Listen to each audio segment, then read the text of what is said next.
After I caught my family laughing at me for being a pushover, I stopped paying their bills. Now they're on the brink of homelessness, and I'm living my best life, knowing they can't do anything. Up until a few nights ago, I was a wholesome 28-year-old called Sarah who believed my family loved me. But it all came crashing down with a simple notification. I was in the middle of making dinner when my phone buzzed. It was my cousin, and I smiled, because usually she sends me videos of this little ginger cat on Instagram. But the second I heard my mom's voice, my face fell. Sarah should consider herself lucky. She'd be absolutely nowhere without this family. My face turned hot, and I almost didn't want to keep watching the video, but I did. And as I watched the shaky footage, it was obvious someone had left their phone recording by accident. But there was no mistaking the conversation. I wouldn't even miss her if she died tomorrow. My dad laughed. That's our Sarah, but at least she's useful for one thing. The big bucks. More laughter followed. I clutched my phone tighter, feeling my knuckles turn white. If Sarah ever decides to stop sending us cash, my cousin, the one who'd sent me this video, said proudly, "We'll just play the family card. She's too much of a pushover to refuse. It works like a charm." I felt numb all over. They were discussing me like I was their personal credit card, a resource to be drained and manipulated as they pleased. For years, I'd been supporting them. Dozens of canceled vacations. Shifts worked overtime. The PhD I never got, all to make sure they never went without. And this was their true opinion of me. A disappointment. A pushover. I breathed a sigh of relief because surely my cousin sent me this video because she was on my side. Right? Wrong. Suddenly the video disappeared and I got a new notification. This message has been unsent. My cousin had realized her mistake. Perhaps she was sitting somewhere right now, heart racing, praying I'd been too busy cooking to notice the message. I should have called her out immediately. Should have confronted all of them. But instead,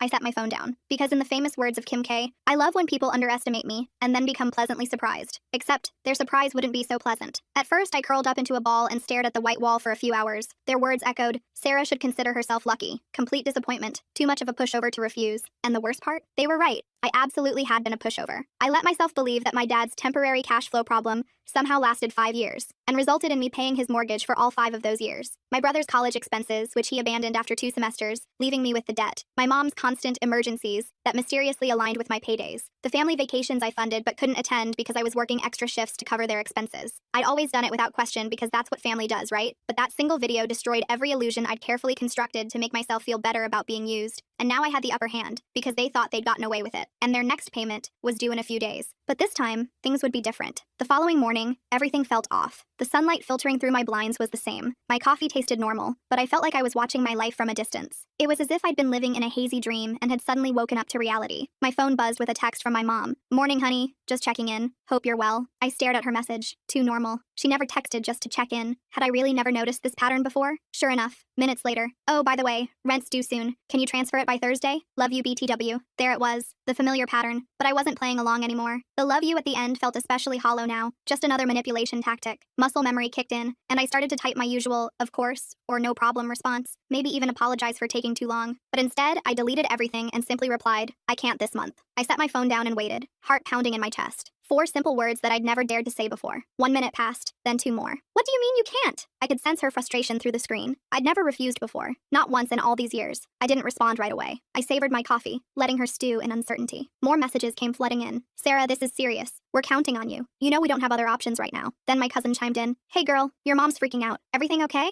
I nearly laughed. Is everything okay? Everything was perfect, because I decided I deserved to take my life back. I took a deep breath and replied, "I have some unexpected expenses this month. Can't send anything." Followed by a shrug emoji. No lengthy explanation. No apology. The silence that followed told me everything I needed to know. For the first time in years, I'd said no, and they didn't know how to respond. My mom was obviously struggling to find the perfect manipulation tactic, but I, for one, wasn't having that problem. I knew exactly how I was going to get her. I knew all I had to do was play the long game. Finally, her response arrived. "Sarah, what do you mean unexpected expenses? What could possibly be more important than your family?" There was the guilt trip, their favorite strategy. I didn't reply. I set my phone down and went to make more coffee, giving her time to spiral further. Less than a minute later. "You know your brother can't cover rent on his own? If he gets evicted, that's on you." The brother card. Classic. They always knew exactly which buttons to push. But this time, something had changed within me. I felt nothing but a cold clarity. Then, "We raised you, Sarah. We took care of you when you had nothing. Is this how you repay us?" My jaw clenched as I gripped my phone tighter. When I had nothing, I never had their support. I put myself through college, working nights while studying days. I worked multiple jobs to escape their household. The moment I started earning decent money, they latched onto me like parasites. I had nothing because they took everything. They had rewritten history to make themselves the heroes of a story that never happened. My phone buzzed again. "Sarah, sweetie, don't do this. We're family. Your mom's just upset. You know how she gets. Just send the rent money and everything will be fine." Everything will be fine? For who? For them? While I continued to sacrifice my future? I set my phone down, my heart racing. I needed to breathe. I went to the kitchen, poured water, and stared at the wall clock. I could feel something shifting inside me. For years, I'd feared this moment, scared they'd hate me, abandon me if I ever stopped paying. But now I knew the truth. They never loved me. They loved what I provided, and now they'd show their true colors. Buzz. I picked up my phone with steady hands. A message from my dad. Sarah, I don't know what's gotten into you, but this is completely unacceptable. You're being selfish. This family needs you, and you're acting like some entitled brat. Grow up and do the right thing. There it was, the final mask slipping. No more fake sweetness or pretend concern, just demands. The facade had crumbled faster than I expected. As I stared at his words, another notification appeared. A voice message from my cousin. My hands trembled as I hesitated, thumb hovering over the play button. Something told me this would change everything. For a long moment, I just stared at that little play icon. My heart pounded. My cousin never sent voice messages. She typically delivered her passive-aggressive comments via text, with just enough artificial sweetness to trigger my guilt. Slowly, I pressed play. Her voice came through, sharp and irritated. Sarah, listen. I don't know what kind of game you think you're playing, but this isn't funny. Your mother is losing her mind. Your dad is furious, and honestly, I don't blame them. You've always been, well, a little ungrateful. But this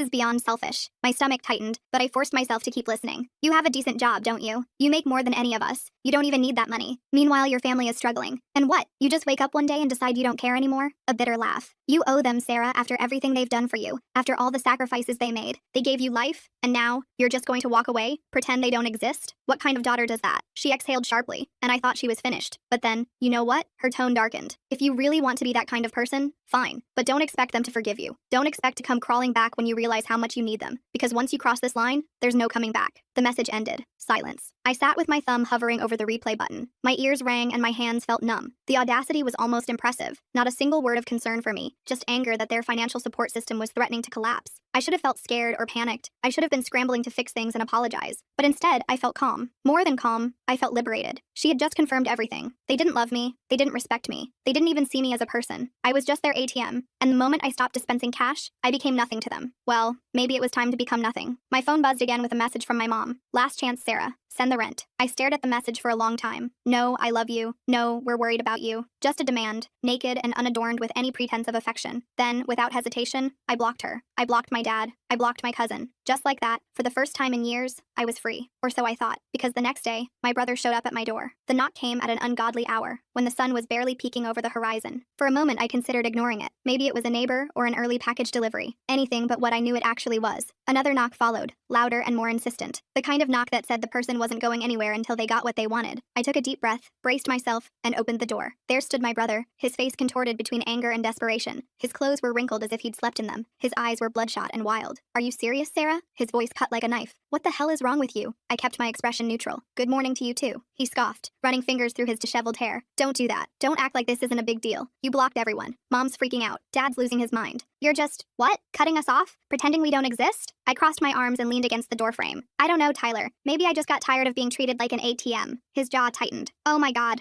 Not this again. Not this again? I laughed bitterly. I've been paying your rent for years. I've covered your utilities, your groceries, even your stupid streaming subscriptions. And the one time I say no, the one time I set a boundary, Mom calls me selfish, Dad says I'm unacceptable, and you show up at my door like I've committed some crime. His mouth opened like he wanted to argue, but no words came out, so I continued. And don't even try to pretend you care about me. I saw the video. His face went pale. Real fear flashed in his eyes. What video? I smiled coldly. You know exactly what video. Tyler shifted uncomfortably, looking away. Look, it wasn't serious, okay? We were just joking. You're being dramatic. Joking? My voice was quiet but razor sharp. You all sat around laughing, calling me a pathetic failure, saying I should be grateful for the privilege of paying your bills. Do you know what that feels like, Tyler? To hear your own family talk about you like that? He exhaled harshly, rubbing his face. Sarah, come on. No, you come on. You want money? Get a job? You want someone to take care of you? Find someone else because I'm done. Silence hung between us. For a moment, something raw flickered across his face, but it vanished quickly. You don't mean that, he muttered. I held his gaze. Yes, I do. Another pause. Then his expression hardened, twisting into something ugly. Fine, he spat. You want to be a selfish bitch? Go ahead, but don't come crawling back when you realize you have no one left. And with that, he turned and stormed off, slamming his car door before speeding away. I stood watching him go, chest tight but spine straight, because he was wrong. I did have someone left. I had myself, and for the first time in years, that felt like enough. As I closed the door, my phone buzzed again. My mother's name flashed on the screen, but I wouldn't answer. Not this time. I'd been at her mercy too long. Her demands, her guilt trips, the way she'd weaponized my sense of responsibility against me,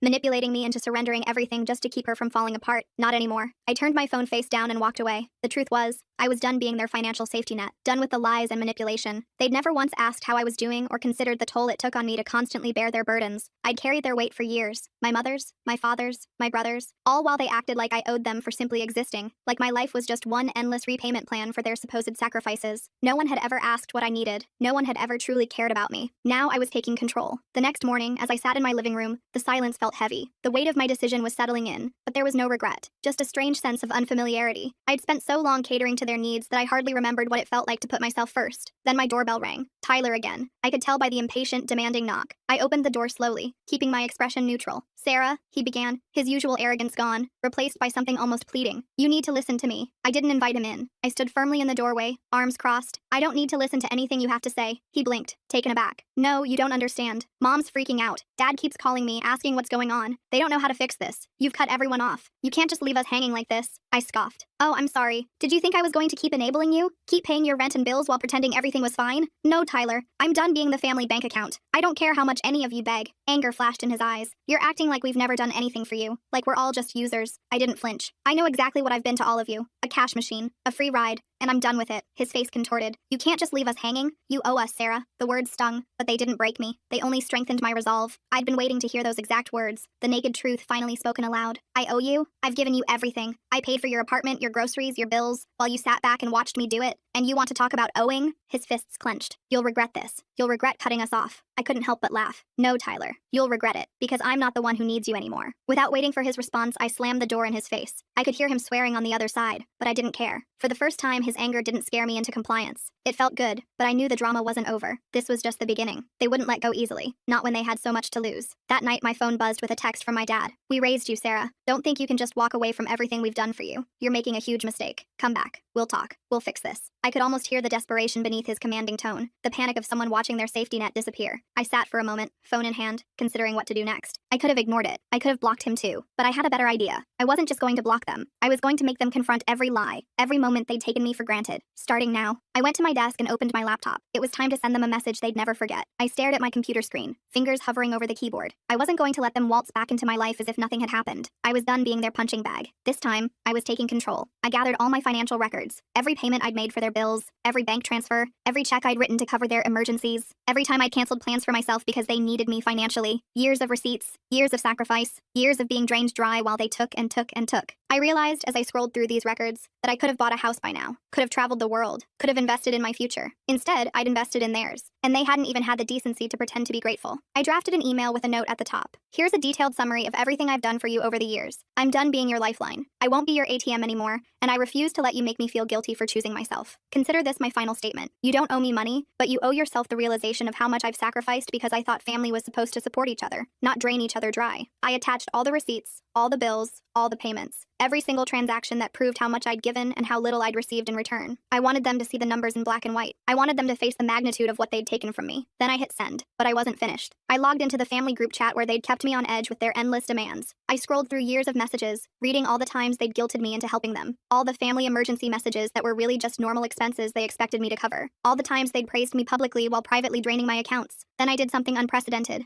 I replied, "You all talk about what you've done for me, but you've forgotten how much I've given up for you. Here's the reality check. You never needed me. You just used me. I'm done. This is my last message. Don't contact me again." I sent it. The silence afterward felt almost sweet. I leaned back, letting the weight of my decision wash over me. For once, no calls, no guilt trips, no pretending they had any power over me. They could keep their manipulations and empty promises. I was free. Free to live my life, to save for my own future, to put myself first for once. Free from constantly checking my phone, wondering what financial crisis awaited me next. Just as I thought it was over, I received one final message from Tyler. "You're making a mistake, Sarah. You'll regret this. Family sticks together." I smiled to myself. He was trying to get under my skin, but it wouldn't work anymore. The threat was hollow. They had no power over me except what I gave them, and I was taking it all back. I didn't need them. I had my life, my freedom, and that was enough. I had dreams and goals I'd put on hold for far too long. Now I could finally pursue them without guilt, without interruption, without constantly emptying my pockets to fill theirs. It wasn't the dramatic confrontation I'd imagined. It was quieter, more deliberate, and infinitely more satisfying. I had taken control without anyone seeing it coming, and they no longer held any power over me. I turned off my phone for the night as peace settled over me. I didn't have to play their game anymore. I didn't have to keep sacrificing myself for people who didn't appreciate me. This wasn't revenge in the way I'd expected. It was liberation. Now I could finally breathe.